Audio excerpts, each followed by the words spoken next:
नमस्कार, मी डॉक्टर योगेश्वरी पवळे. मी मूळची परभणीची आणि माझं लहानपणापासूनच स्वप्न होतं की मोठं होऊन डॉक्टर बनायचं.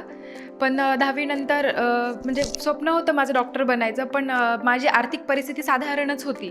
पण मग असंच एक दिवस पेपरमध्ये बातमी वाचली मी गुरुमाता ज्ञानदान योजनाबद्दल आणि मग ती एक्झाम द्यायला मी आले इथे. मग ती एक्झाम मी दिली आणि त्यामध्ये मला चांगले मार्क्स आले. म्हणून चाटे सरांनी मला इथे 11वी आणि 12वी नीट आणि JEEची शिक्षण घेण्याची मला संधी दिली. त्यासोबतच इथे माझं राहणे, मेस आणि पूर्ण कोचिंग सरने फ्री ऑफ कॉस्ट केली. सरमुळे पूर्ण 2 वर्ष माझं पूर्ण शिक्षण फ्री ऑफ कॉस्ट झालं आणि त्यामुळेच आज मी जे डॉक्टर झाली आहे ते माझं स्वप्न पूर्ण झालं आहे.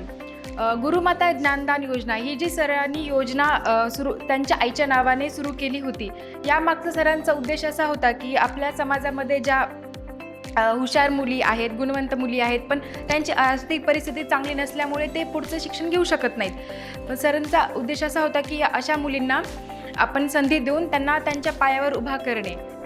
आणि चाटे सरांमुळेच माझं डॉक्टर बनायचं स्वप्न साकार झालं आहे. त्यामुळे मी माननीय गोपीचंद चाटे सर आणि पूर्ण टीम यांचं धन्यवाद मानते. थँक्यू.